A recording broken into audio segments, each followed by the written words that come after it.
क्षेत्र के समर्थ आचार्य श्री कुंदकुन देव रचित ग्रंथादिराज समय सार पे स्वाध्याय चल रहा है। उसमें तीसरा अधिकार कर्ता कर्म अधिकार है।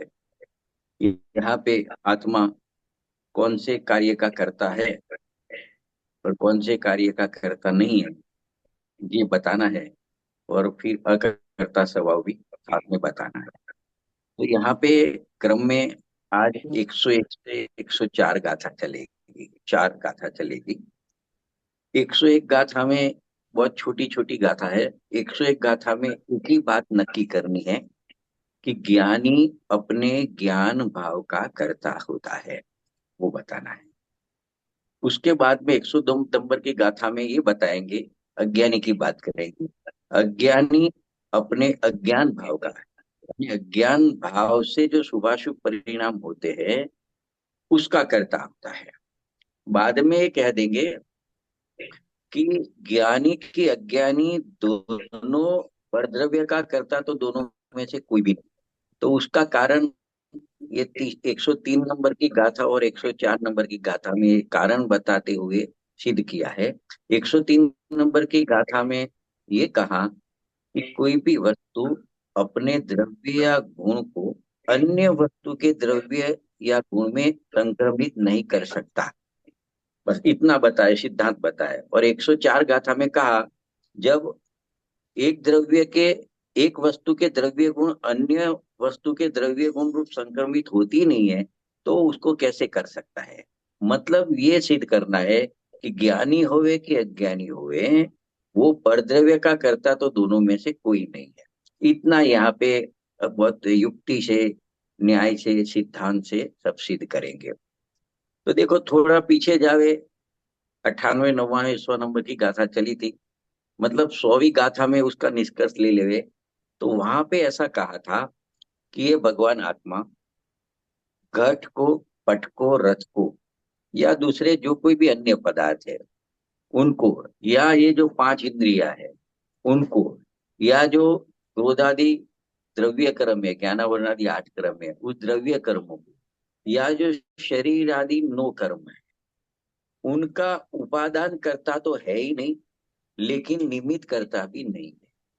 देखो उपादान और निमित्त क्या होता है। जब कोई वस्तु में परिणमन होता है तो वस्तु की परिणमन करने की अपनी निज शक्ति को उपादान कहते हैं। और उस समय निमित्त क्या होता है, उसके अनुकूल जो वस्तु हाजिर रहती है, उस कार्य होने में अनुकूल, यानी कार्य कराने में नहीं, कराने में अनुकूल ऐसा नहीं, बस उसकी हाजिरी मात्र होती है, उसको कहते हैं निमित्त। तो 101 नंबर में गाथा में कहा कि जितना भी घट पट रथ का, इंद्रिय का, जो 8 कर्म का बनना होता है, छूटना होता है, या जो शरीर का कार्य होता है 9 कर्म का, वो सब कार्यों का करता तो, उपादान करता तो आत्मा नहीं है, क्योंकि वो अपनी शक्ति का अपना परिणमन है ही नहीं, वो परद्रव्य का परिणमन है। तो परद्रव्य के परिणमन में तो उपादान करता होने का प्रश्न नहीं है अपना। लेकिन उसका निमित्त करता भी नहीं है, निमित्त है। निमित्त है उसका मतलब उसकी हाजिरी होती है, लेकिन वो करता है ऐसी बात नहीं है। उतनी बात अपने 100 नंबर की गाथा में निष्कर्ष रूप में अपने नक्की की थी। तो फिर एक बात और बताई थी वहां पे कि जब अज्ञानी जीव ऐसा मानता है कि ये मैंने जब जो घड़ा बनाया है मिट्टी में से, कुंभार है अज्ञानी, तो वो मानता है कि मैंने योग किया, मतलब अपने शरीर का आत्मपदे का परिस्पंदन हुआ और मैंने राग किया घड़ा बनाने का, उसको उपयोग कहते हैं। तो अज्ञानी योग उपयोग का तो कर्ता कहा जाता है कदाचित, वो मानता है कि मैं ऐसा कार्य करता हूँ। ऐसे तो कोई भी आत्मा हुए, ज्ञानी हुए कि अज्ञानी हुए, आत्मा ज्ञानम स्वयं ज्ञानम ज्ञानाद अन्यत् करोति किम, ज्ञान के सिवा कुछ करता नहीं है। फिर भी अज्ञानी ऐसा मानता है कि मैंने योग उपयोग किया, यानी मैंने घड़ा घड़ा बनाने का राग किया और मैंने उस प्रकार की प्रक्रिया की। तो योग उपयोग का कर्ता तो अज्ञानी को कहा जाता है, लेकिन ज्ञानी को तो उसका भी कर्ता कहा नहीं जाता। इतना बात 101 गाथा तक अपने नक्की की थी। तो इतनी बात संपूर्ण अपने होने के बाद, प्रेजेंटेशन होने के बाद, एक सहज रूप से प्रश्न होता है कि जब ज्ञानी आत्मा परद्रव्य का तो करता नहीं है, योग उपयोग का भी करता नहीं है, तो फिर क्या करता है? कुछ तो करता होगा ना। वो एक द्रव्य है तो कुछ परिणमन तो होता होगा, तो ज्ञानी क्या करता है? तो इसके लिए 101 नंबर की गाथा आ रही है। 101 नंबर की गाथा में कहा, उसका हिंदी अनुवाद लेवे तो, ज्ञानावरण आदि जो पुद्गल द्रव्य के परिणाम है। पहले कह दिया जो ज्ञानावरण आदि है वो पुद्गल द्रव्य के परिणाम है, मतलब ज्ञानावरण, रसना, मोहनी, अंतराय, नाम, आयु, वेदनीय, गोत्र, ये सब पुद्गल के परिणाम है। उनको करे न आत्मा, उनको आत्मा नहीं करता। जो जानता है वो ज्ञानी है, मतलब जो करता नहीं है जानता है वो ज्ञानी है। तो ज्ञानी क्या करता है? तो ज्ञानी जानता है। क्या जानता है? कि समझो ज्ञानावरणादि पुद्गल द्रव्यों का जो परिणाम होता है, मतलब 8 कर्म बनते हैं, वो पुद्गल का जो परिणाम हुआ कर्म का बनने रूप, उन्हें जो आत्मा करता नहीं है मात्र जानता है वह ज्ञानी है, मतलब ज्ञानी मात्र जानता है। बस इतना यहाँ पे 101 नंबर की गाथा में सिद्ध करना है।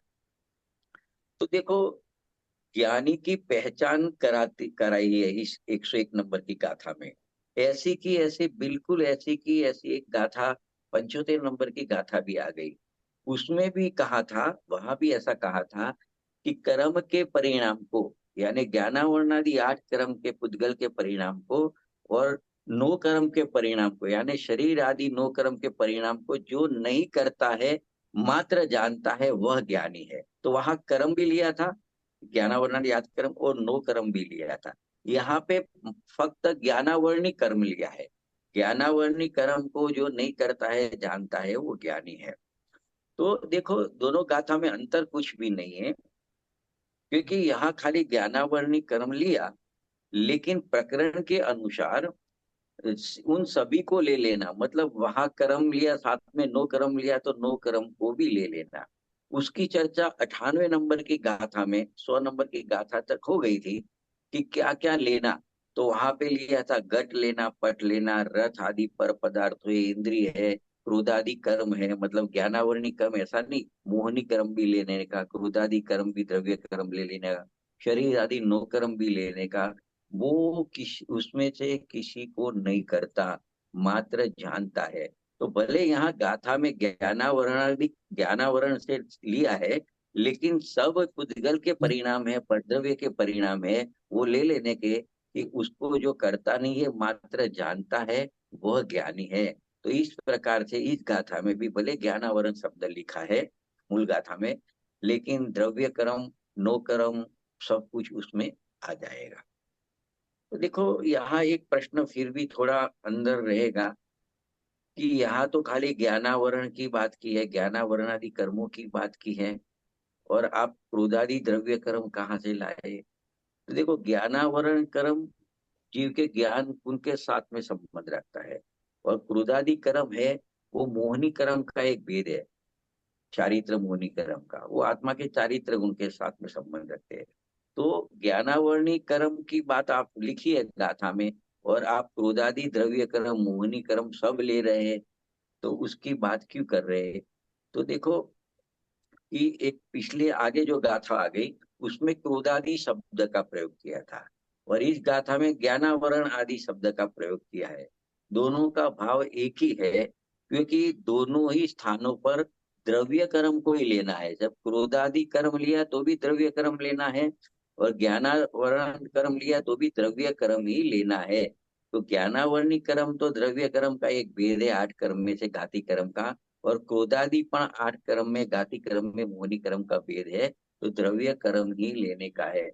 तो क्रोधादि का करता नहीं है ऐसा बोले, क्रोधादि कर्म का करता नहीं ऐसा बोले, ज्ञानावरण का करता नहीं है ऐसा बोले, एक ही बात है।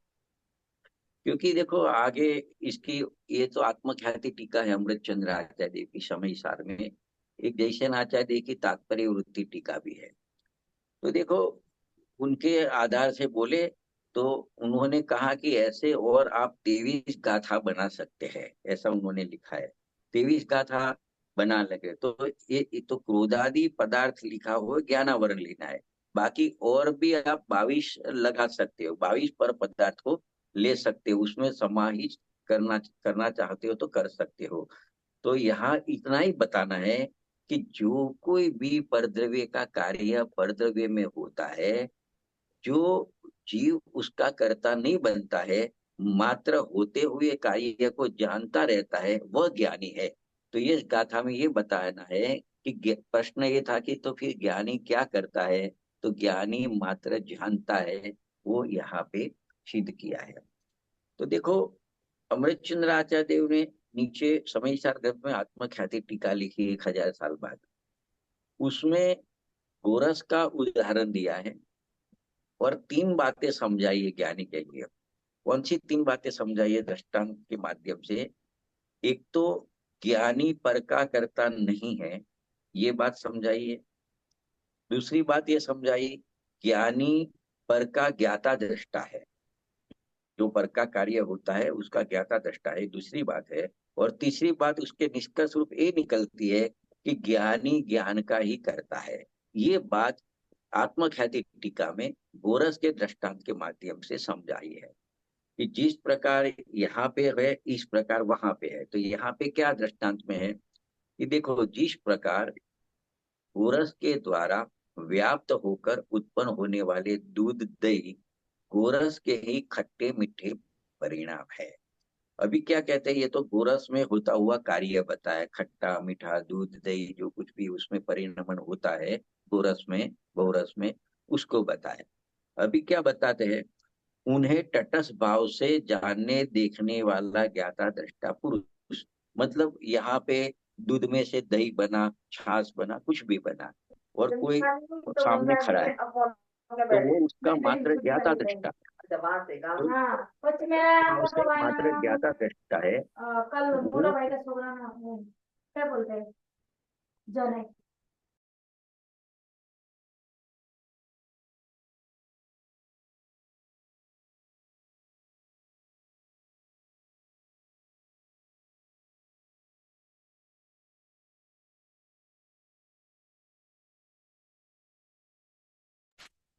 ऑडियो नहीं आ रहा है आपका?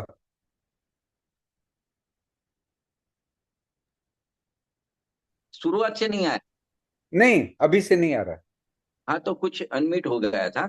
हाँ, अच्छा। मतलब म्यूट हो गया हाँ, था। शुरू से तो आ रहा था जी। हाँ, तो देखो फिर से ये टीका की बात करता हूँ। टीका में कुछ गोरस का दृष्टांत लिया है। गोरस की कुछ अवस्थाएं होती है, दूध होता है, दूध में से दही होता है, या जो कुछ भी अवस्था होती है, मीठा है, खट्टा हो जाता है दूध। अभी कोई व्यक्ति सामने खड़ा है, तो वो मात्र उसका ज्ञाता दृष्टा है, जो जो कार्य होता है उसका ज्ञाता दृष्टा है, उसको करता नहीं है।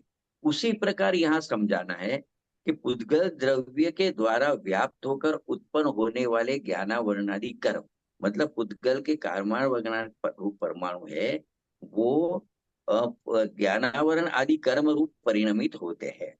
तो क्या कहते हैं, उनको तटस्थ भाव से देखने वाला ज्ञाता दृष्टा ज्ञानी जीव उनको करता नहीं है। एक बात तो ये बताई, जैसे गोरस में कुछ होता है तो कोई व्यक्ति देख रहा है दूर से, तो उसको करता नहीं है, मात्र जो होता है उसको जानता है। ऐसे ज्ञानी पुरुष क्या करता है कि पुद्गल कारमान वर्णा के जो परमाणु है वो ज्ञानावरण आदि कर्म रूप परिणमित होते हैं, उसका ज्ञाता दृष्टा होकर मात्र उसको जानता है, वो कर्म को बांधता नहीं है, कर्म को करता नहीं है। कर्म का जो कार्य हुआ, नो कर्म में से कर्म रूप हुआ, मतलब जो कारमान वर्णा के परमाणु थे मात्र, उसमें कर्म रूप परिणमित हुआ, उसका करता नहीं है। दूसरी बात, जिस प्रकार गोरस को देखने जानने वाला पुरुष गोरस को देखने जानने में व्याप्त होकर मात्र उसे देखता जानता ही है, उसी प्रकार ज्ञानी जीव भी उन ज्ञानावरणादि कर्मों को देखने जानने में व्याप्त होकर मात्र उनको देखता जानता ही है। ये दूसरी बात हुई। तीसरी बात क्या हुई, इस प्रकार ज्ञानी ज्ञान का ही करता है, जानने रूप क्रिया का ही करता है, जो कर्म की क्रिया हुई उसका करता नहीं है। तो ये बात इसमें समझाई। देखो यहाँ पे ये समझाना है, आगे थोड़े लेते हैं उसको, कि एक ज्ञानावरणी कर्म का कर्ता नहीं है, ज्ञानी मात्र उसका जानता है, ज्ञान का करता है। तो इस प्रकार अपने जो ज्ञानावरणी कर्म लिया, उसकी जगह पे मूल गाथा में ज्ञानावरण शब्द लिखा है, उसके पद के स्थान पर क्रम से आप दर्शनावरणी ले सकते हो, वेदनीय ले सकते हो, मोहनीय ले सकते हो, आयु कर्म ले सकते हो, नाम कर्म ले सकते हो, गोत्र कर्म ले सकते हो, और अंतराय कर्म को भी रख के वो गाथा बना सकते हो। मतलब ज्ञानावरण का तो एक सूत्र यानी गाथा बनाइए, बाकी के जो 7 कर्म है उसको क्रम से रख के बाकी 7 गाथा सूत्र भी आप बनाना चाहते हो तो बना सकते हो। इस प्रकार तो 7 तो ये हुए। इस प्रकार ज्ञानावरण के बदले आप मोह रख सकते हो, राग रख सकते हो, द्वेष रख सकते हो, क्रोध रख सकते हो, मान रख सकते हो, माया, लोभ, नोकरम, मन, वचन, काय, क्षुत्र, चक्षु, घ्राण, रसना और स्पर्शन, इन 16 पदों को भी रखकर आप 16 गाथा और बना सकते हो। तो ऐसे 7 और 16 आप 23 गाथाएं बना सकते हो। मतलब उस 23 प्रकार का कार्य है, उसको जो जानता मात्र है, करता नहीं है, मात्र जानता है, वो ज्ञानी है। वो ज्ञानी का जानना वो ज्ञानी का कार्य है। वो जो प्रश्न था ज्ञानी क्या करता है, उसका जवाब यहाँ पे इस गाथा में इस प्रकार से दिया है। तो आचार्य भगवान, मतलब जयशन आचार्य तो ऐसा कहते हैं कि जब आत्मा की, शुद्धात्मा की अनुभूति होती है, आत्मा का ज्ञान होता है, तो वो ज्ञानी बनता है। तो उससे जो विलक्षण जितने भी विभाव भाव है, असंख्यात लोक प्रमाण विभाव भाव है, उन सभी को ये क्रोध शब्द या ज्ञानावरणी शब्द में ले लेना चाहिए। कि मतलब उसका कहने का तात्पर्य ये है कि ज्ञानी आत्मा उन सभी को, असंख्यात लोक प्रमाण विभाव भाव को जानता ही है, उसको करता नहीं है, उसका करता नहीं बनता है। वो मात्र ज्ञान का जानने रूप कार्य का करता बनता है। ये यहाँ पे समझाना है। तो देखो दृष्टांत में क्या लिया कि खट्टे मीठे परिणाम वाले दूध दही रूप गोरस एक बाजू लिया, और दूसरी बाजू लिया तटस्थ भाव से उसे देखने जानने वाला पुरुष लिया। तो ये इसका उदाहरण देकर ये समझाया गया है कि यह ज्ञानी जीव ज्ञानावरणादि कर्मों का मात्र ज्ञाता दृष्टा ही है, उसका कर्ता धर्ता नहीं है। और जो कर्ता धर्ता नहीं बनता, मात्र उसका ज्ञाता दृष्टा बनता है, वो ज्ञानी है। वो इस गाथा में समझाना है। तो देखो गाय के दूध और उससे बनने वाले पदार्थ को यदि एक नाम से कहना हो तो उसको गोरस कहा जाता है। मतलब जितना जितना परिणमन होता है वो सब गोरस कहा जाता है। गाय का रस माने दूध दही आदि, वो गोरस कहा, गोरस। तो गोरस स्वयं ही दूध में से दही रूप परिणमित हो जाता है। अपने इस परिणाम का कर्ता वह स्वयं ही है। उसे दूध से ही तटस्थ भाव से देखने वाला पुरुष उसका कर्ता नहीं है। उस दूध को दही रूप में स्वयं परिणमित होते हुए देखने वाला पुरुष अपने उस देखने जानने रूप परिणाम का तो करता है, पर दूध में से जो दही रूप परिणाम हुआ उसका कर्ता नहीं है।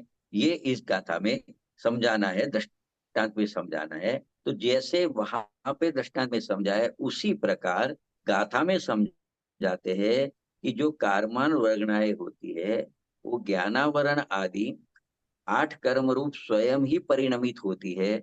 उन्हें जानने वाला ज्ञानी जीव उनकी जानने रूप परिणति का तो वो कर्ता बनता है, पर वो कारमान वर्णना के ज्ञानावरण आदि रूप परिणाम हुए उसका कर्ता नहीं बनता है। उनके परिणाम का कर्ता तो वह खुदगल स्वयं ही है, जीव उसका कर्ता धर्ता नहीं है। तो ये बात यहाँ पे स्पष्ट करते हैं।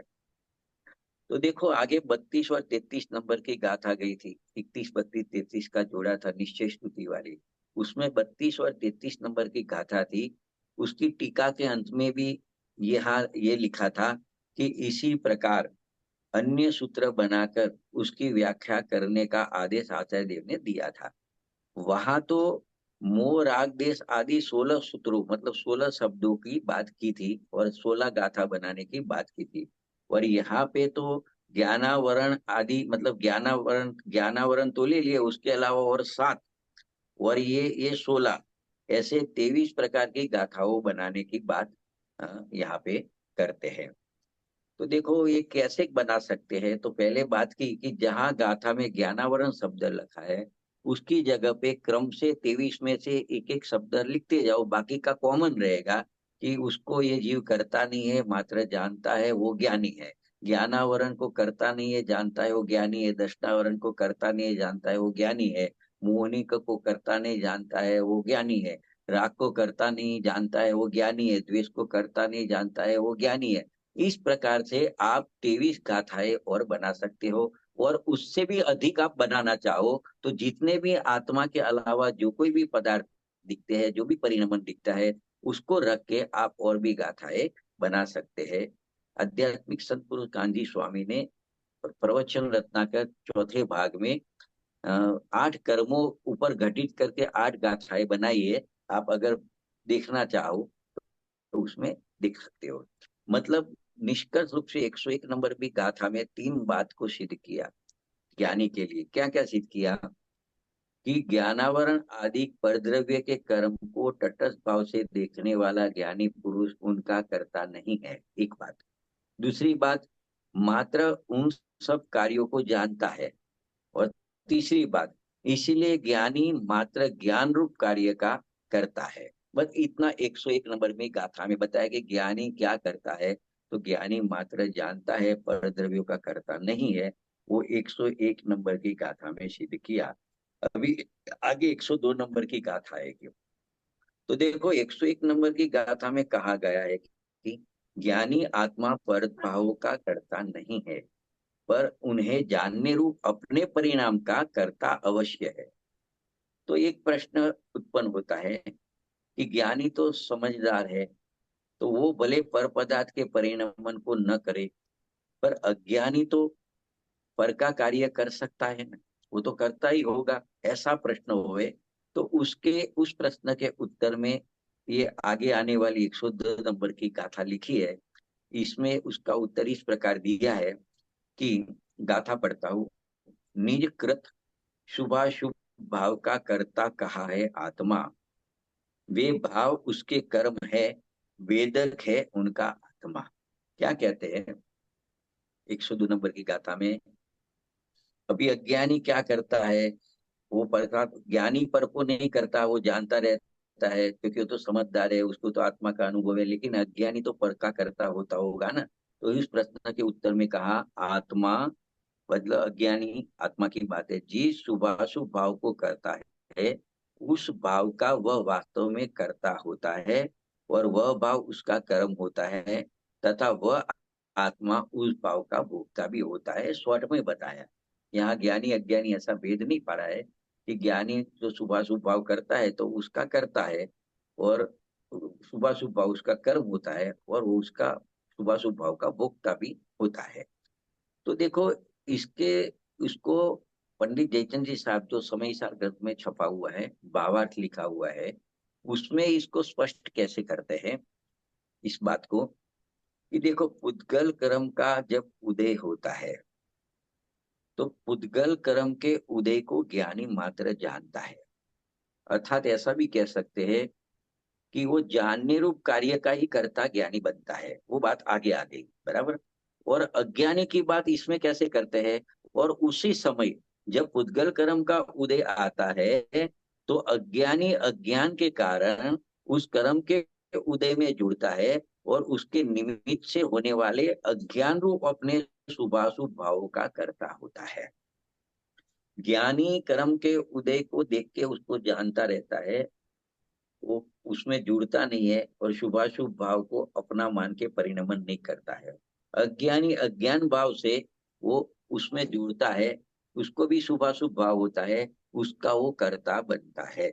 लेकिन इसमें ये बताना है कि इसमें ज्ञानी न पर का करता आया, न अज्ञानी पर का करता है।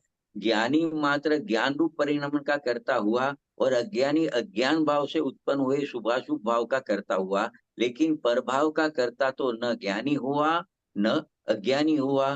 कोई भी ज्ञानी अज्ञानी परद्रव्य के कार्य का करता नहीं है। ये अंत में सिद्ध करना है।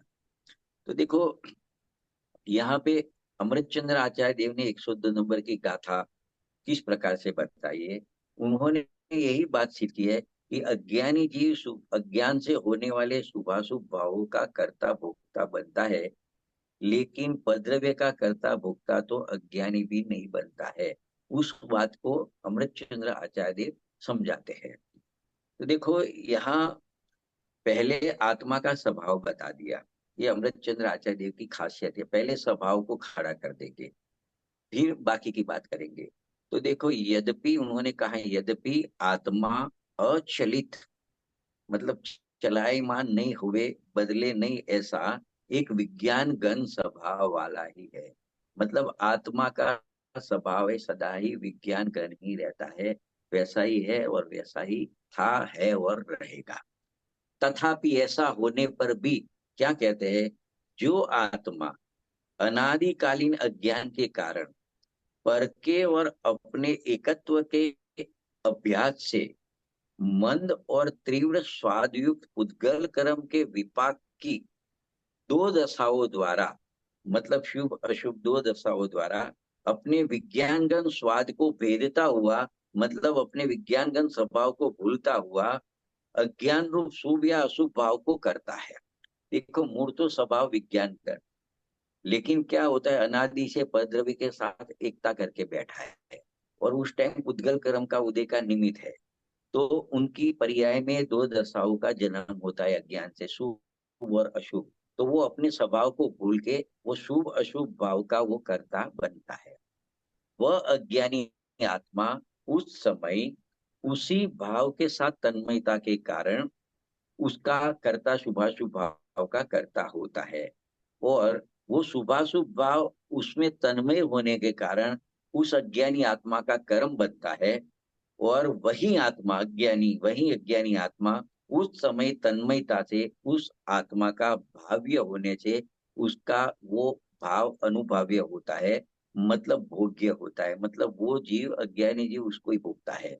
क्या बात की, अपना स्वभाव तो, आत्मा का स्वभाव तो विज्ञान का स्वभाव।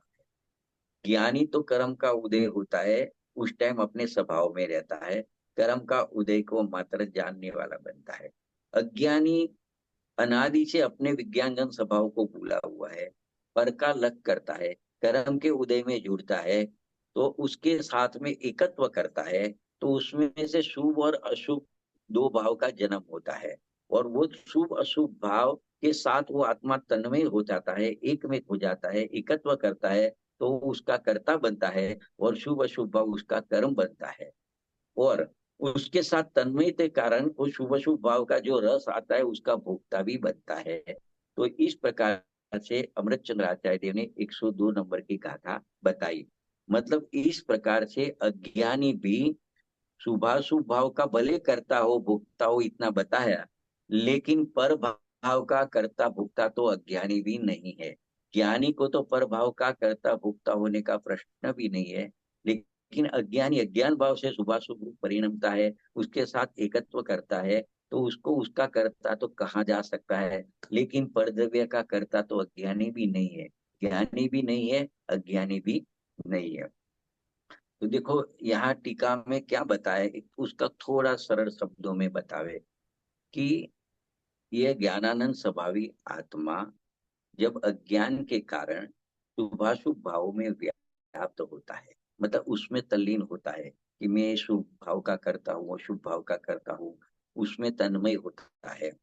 तो वो शुभाशुभ भाव में तन्मय होता है, तो उस तन्मयता से उनके कर्तृत्व और भोक्तृत्व का रूप परिणमन उसका होता है अज्ञानी जीव का। तब वह उनका कर्ता भोक्ता तो होता है, किंतु परद्रव्य का कर्ता भोक्ता तो कभी भी नहीं होता। कि देखो, मेरू को ये चीज चखनी है, कोई मीठी चीज चखनी है, तो ऐसा राग रूप परिणमन होता है। और जब वो उसका संपर्क होता है तो उसका मीठा स्वाद आए ऐसा उसको भोगा है, ऐसा उसको लगता है। तो वो राग और राग का जो, मतलब उसके साथ ज्ञान हुआ कि मीठा रस है, तो उसका तो कर्ता भोक्ता बन सकता है। लेकिन वो जो मीठी चीज है उसको तो वो कुछ कर भी नहीं सकता, उसको भोग भी नहीं सकता, लेकिन अपनी पर्याय में अज्ञान से हुए राग को करता है, और राग के ज्ञान का जो परिणमन है उसको भोगता है, लेकिन परद्रव्य को तो करता नहीं है, उसको भोगता भी नहीं है। ये बात यहाँ पे सिद्ध की है। और आचार्य जयसेन ने नई विभाग से एक बहुत अच्छी मतलब तर्क देके मतलब युक्ति से एक बात समझाई है कि यदि आत्मा रागादि भावों का कर्ता कहीं पर व्यवहार नहीं से कहा है और कहीं पर जिनागम में अशुद्ध निश्चय नहीं से कहा है, तो उसको कर्ता कहा अभी जिस प्रकार से आपने कहा, तो उसमें उद्वेलित होने की जरूरत नहीं है कि आत्मा ज्ञान करता है कि राग करता है। ऐसे उद्वेलित होने की जरूरत नहीं है, क्योंकि किसी भी नई से किसी भी प्रकार से आत्मा रागादि भावों का करता है नहीं। वो राग होता है, उसको होते हुए राग को जानता ही है, वो जानने का ही करता होता है। लेकिन कहा व्यवहार से ऐसा कहा है, तो उसमें उद्वेलित होने की जरूरत नहीं है। तो देखो, व्यवहार से कहा है तब तक तो ठीक है। एक और बात करते हैं, अगर निश्चय नहीं से राग आदि का कर्ता आत्मा का कहा तो क्या तो भी आपको हैरान होने की जरूरत नहीं है, क्योंकि निश्चय नहीं से जब आत्मा राग का कर्ता कहा, तो वो अशुद्ध निश्चय नहीं से कहा है। और वास्तव में देखा जावे तो अशुद्ध निश्चय नहीं भी व्यवहार ही है। तो मतलब वो व्यवहार से ही कर्ता कहा है, तो शब्द भले निश्चय नहीं शब्द है, लेकिन जब राग का कर्ता आत्मा ऐसा निश्चय नहीं से आया, तो वहां अशुद्ध निश्चय नहीं समझना चाहिए। और अशुद्ध निश्चय नहीं का मतलब ही व्यवहार नहीं से आत्मा राग का करता है। और व्यवहार से आत्मा राग का करता है, इसका मतलब न तथा, मतलब ऐसा नहीं है आत्मा राग का करता नहीं है। जब राग होता है तो वो तो मात्र जानता है, तो ज्ञान का करता है। तो इस प्रकार से अर्थ यहाँ पे घटा देना चाहिए। मतलब ये 102 नंबर की गाथा में ये सिद्ध किया कि अज्ञानी आत्मा भले हुए, अज्ञानी आत्मा भी अपने शुभाशुभ भावों का कर्ता भोक्ता स्वयं होता हो, लेकिन वो परद्रव्य का कर्ता भोक्ता तो कदापि नहीं होता। न निश्चय से होने का तो प्रश्न भी नहीं है, व्यवहार से भी होता नहीं है। व्यवहार से मात्र कहा जाता है, लेकिन निश्चय से तो कर्ता भोक्ता नहीं, व्यवहार से भी कर्ता भोक्ता नहीं है। इस प्रकार से 102 नंबर की गाथा यहाँ पे समाप्त होती है। तो देखो, अभी 103 और 104 नंबर की गाथा है ये। देखो, अभी एक बहुत बड़ा सिद्धांत देके इस बात की पुष्टि करते हैं। दो द्रव्य की स्वतंत्रता बताते हैं, एक द्रव्य दूसरे द्रव्य का कुछ कर नहीं सकता है, वो बात को यहाँ पे सिद्ध करते हैं। तो 103 नंबर की गाथा में सिद्धांत मुका है रखा है, और 104 नंबर की गाथा में उसका छेड़ा फाड़ दिया कि एक द्रव्य दूसरे द्रव्य का कर नहीं सकता है। तो देखो, 101 102 में जावे दो लाइन में, तो 101 और 102 गाथाओं में यह कहा गया है कि ज्ञानी अपने ज्ञान परिणाम का करता है, 101 नंबर की गाथा है। और 102 नंबर की गाथा में कहा अज्ञानी अपने अज्ञान परिणाम का करता है, लेकिन पर का करता तो न ज्ञानी है और न अज्ञानी है। इसी बात को 103 और 104 नंबर की गाथा में इसी बात को पुष्ट करते हुए कहते हैं कि कोई द्रव्य किसी अन्य द्रव्य के भाव को करने में समर्थ नहीं है। उस बात को यहाँ पे समझा रहे हैं। तो देखो, 103 नंबर की गाथा में क्या कहा, एक बड़ा सिद्धांत दिया। जब संक्रमण न करे कोई द्रव्य, कहाँ पे न करे संक्रमण, पर गुण द्रव्य में, मतलब कोई भी द्रव्य अन्य कोई वस्तु के द्रव्य गुण में संक्रमण नहीं होता। संक्रमण नहीं होता यानी उस रूप परिणमित नहीं होता। कोई एक वस्तु का द्रव्य गुण दूसरे वस्तु के द्रव्य गुण में संक्रमित नहीं होता, यानी उस रूप परिणमित नहीं होता। तब करे कैसे परिणमन, एक द्रव्य पर गुण द्रव्य में, जब उस रूप होता ही नहीं है तो उसको कैसे करेगा। अगर उसको करना है तो एक द्रव्य को दूसरे द्रव्य का कुछ करना है, तो दूसरे द्रव्य के गुण रूप परिणाम उसको होना पड़ेगा, लेकिन वो तो कभी उस रूप परिणमित संक्रमित होता नहीं है। ये 103 नंबर की गाथा में सिद्धांत दिया। 104 नंबर की गाथा में क्या कहते हैं कि ये घटाते हैं यहाँ पे, क्या घटाते हैं कि कुछ भी करे ना जीव पुद्गल कर्म के गुण द्रव्य में, मतलब पुद्गल परमाणु का जो कर्म रूप परिणमन होता है, ज्ञानावरण आदि 8 कर्म रूप परिणमन होता है, उसमें जीव कुछ भी नहीं कर सकता।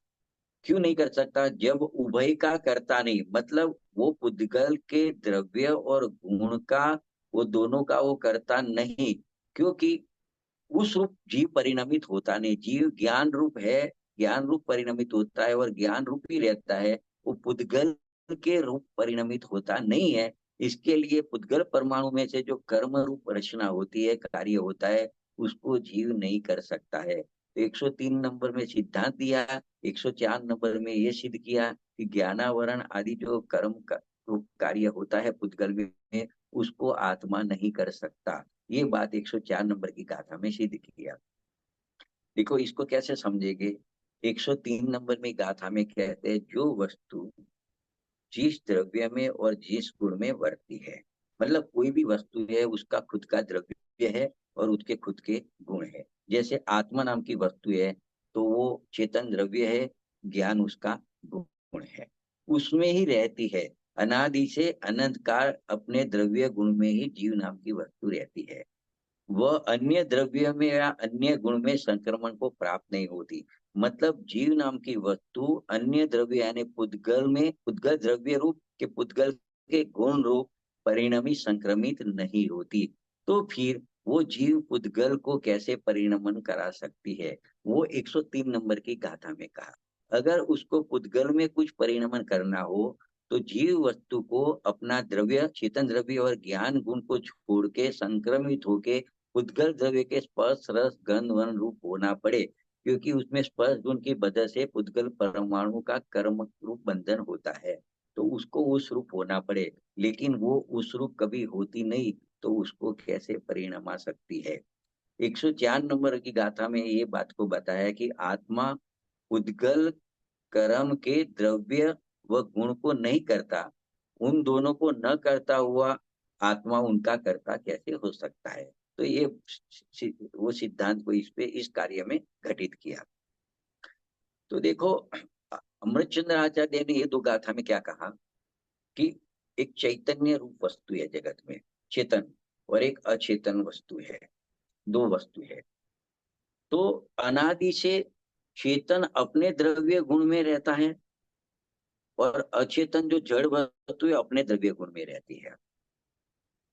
अभी क्या है कि ऐसी स्थिति है, वस्तु की स्थिति है, ये अचलित है। तो ऐसी अचलित वस्तु स्थिति की मर्यादा तोड़ने में अशक्य होने से, मतलब कोई चेतन को जड़ रूप नहीं बना सकता और जड़ को चेतन रूप नहीं बना सकता, ऐसी अचलित वस्तु स्थिति की मर्यादा है, उसको कोई तोड़ सकता नहीं है, उसको तोड़ना अशक्य है। इसीलिए हर एक वस्तु, चेतन वस्तु चेतन रूपे वर्ती है और अचेतन जड़ वस्तु जड़ रूप वर्ती है, प्रवर्ती है, रहती है। मतलब उसमें द्रव्यांतर या गुणांतर रूप संक्रमण नहीं होता। मतलब जीव वस्तु का द्रव्य उद्गल वस्तु के द्रव्य रूप नहीं हो जाता, या तो जीव द्रव्य के गुण उसका जानना जानना है, वो पुद्गल द्रव्य के स्पर्श रस गंध रूप परिणमित नहीं होता, उसको कहते हैं कि द्रव्य रूप या गुण रूप संक्रमण नहीं होता। इस प्रकार जब द्रव्यांतर या गुणांतर रूप संक्रमण होता ही नहीं है, तो वो वस्तु, एक जीव नाम की वस्तु उद्गल नाम की वस्तु को परिणमित कैसे करा सकती है? इसीलिए यह सुनिश्चित होता है कि परभाव किसी के द्वारा नहीं किया जा सकता। मतलब जो पुद्गल द्रव्य है वो जीव का ज्ञान रूप परिणमन नहीं करा सकता, और जीव द्रव्य है वो पुद्गल परमाणु के कर्म रूप जो कार्य होता है उसको नहीं करा सकता। ये बात यहाँ पे सिद्ध करनी है।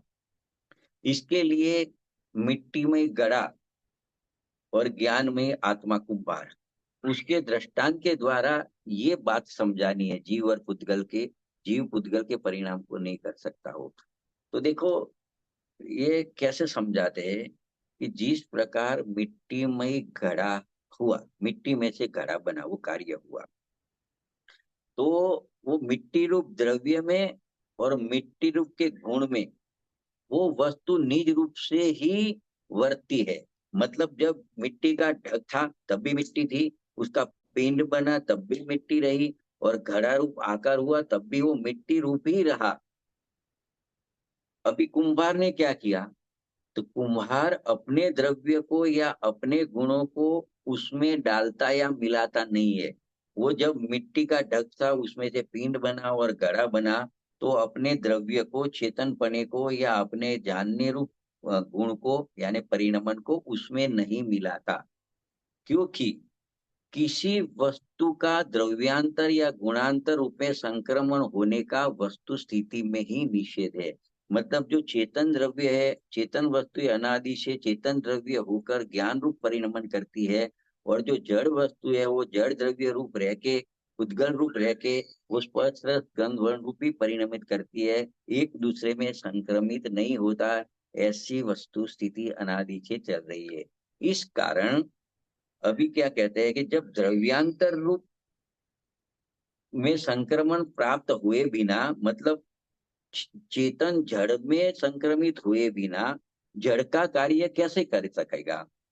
और जो कार्य होता है वो जानना जानना जानना चेतन में, वो घड़ा रूप मतलब पुद्गल परमाणु में से कर्म रूप कार्य हुआ, उस रूप परिणमित नहीं हुआ, तो वो कैसे उसको कर सकती है। मतलब वो कुंभार का द्रव्य मिट्टी रूप नहीं बन सकता, कुंभार का जानना रूप कार्य मिट्टी में से घड़ा रूप नहीं बन सकता, तो कुंभार मिट्टी में से घड़ा कैसे बना सकता है। तो जिस प्रकार कुंभार घड़े का कर्ता नहीं बन सकता है, उसी प्रकार ये आत्मा भी जो उद्गल परमाणु का कर्म रूप परिणमन होता है, वो उसका कर्ता नहीं बन सकता। वो यहाँ पे समझाते हैं कि देखो, जो पुद्गल में ज्ञानावरण आदि कर्म हुआ, कार्य हुआ, वो पुद्गल द्रव्य में हुआ, और पुद्गल द्रव्य का परिणमन वो पुद्गल रूप ही रहा। भले वो कार्मण वर्णा रूप से तो भी वो पुद्गल रूप से, और जब कर्म रूप बना तो भी वो पुद्गल रूप ही रहे।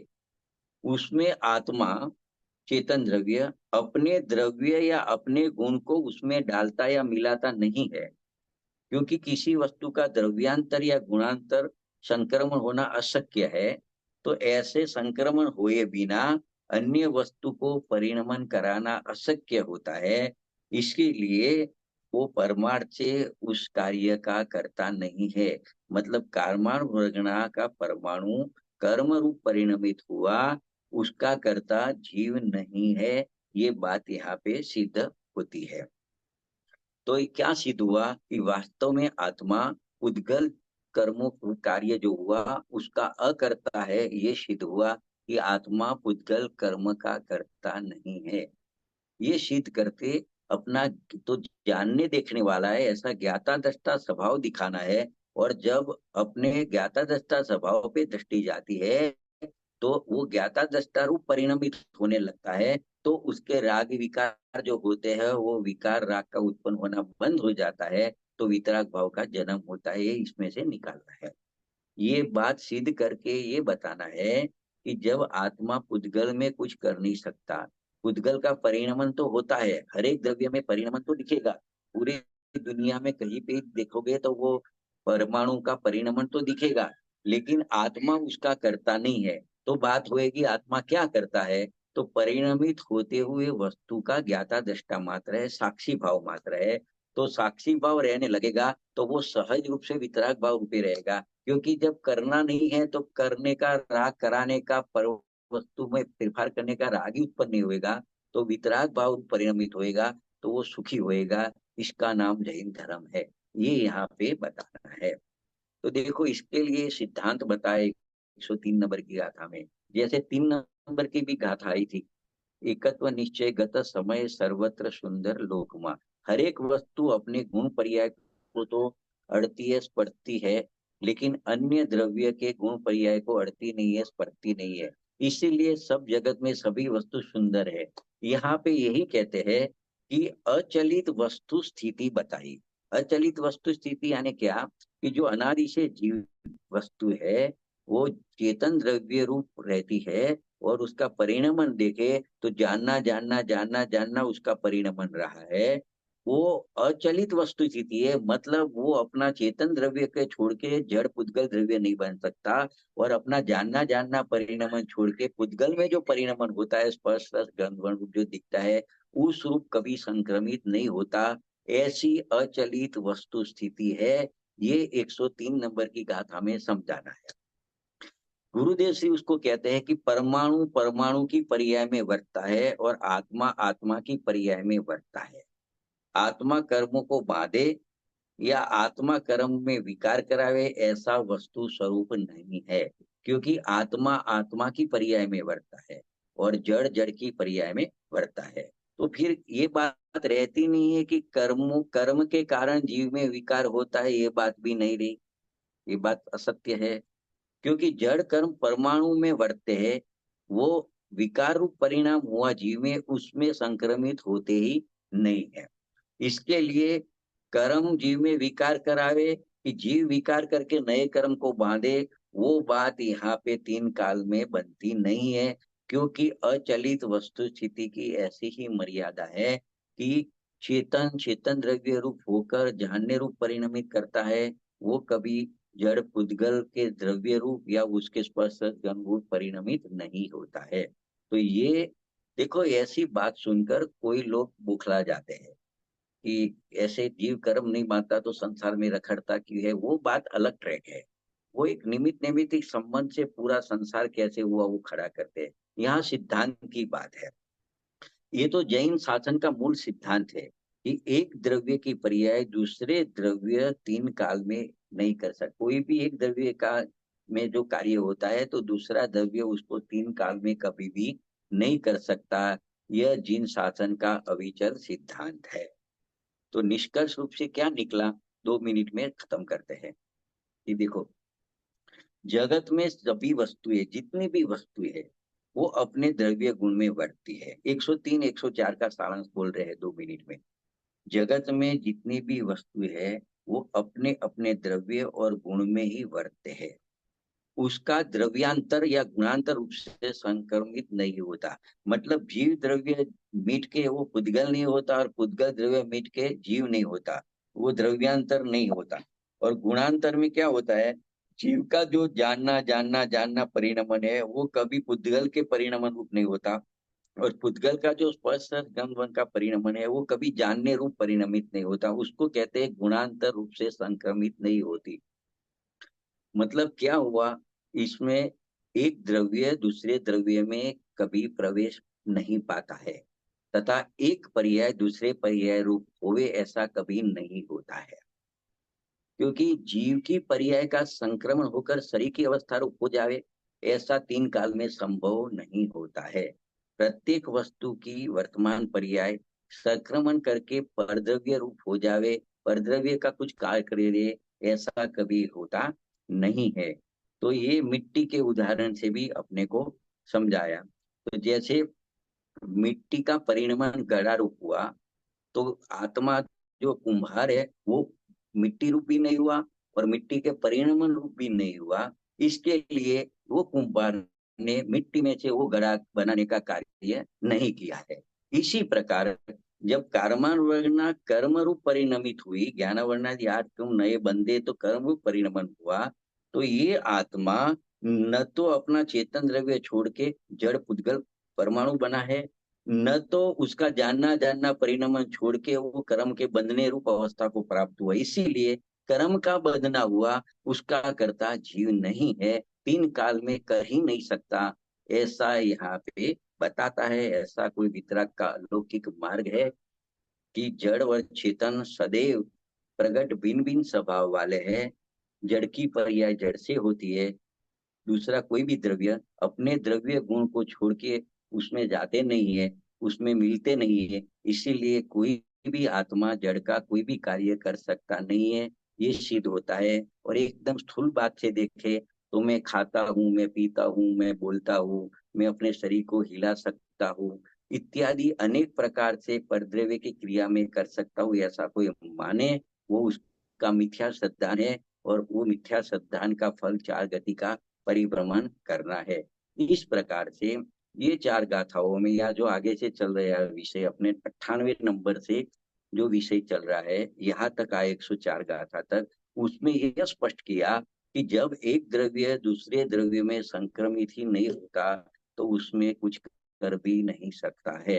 अतः यह आत्मा कर्मों में संक्रमित न होने से कर्मों का कर्ता कभी नहीं हो सकता है। इस प्रकार से यहाँ आज 101 से 104 मतलब 4 गाथा आज पूरी हुई। तो इतना समय अपने छोड़ रहे, 5-7 मिनट 10 मिनट छोड़ी है, कुछ प्रश्न वगैरह हुए तो चर्चा कर सकते हैं।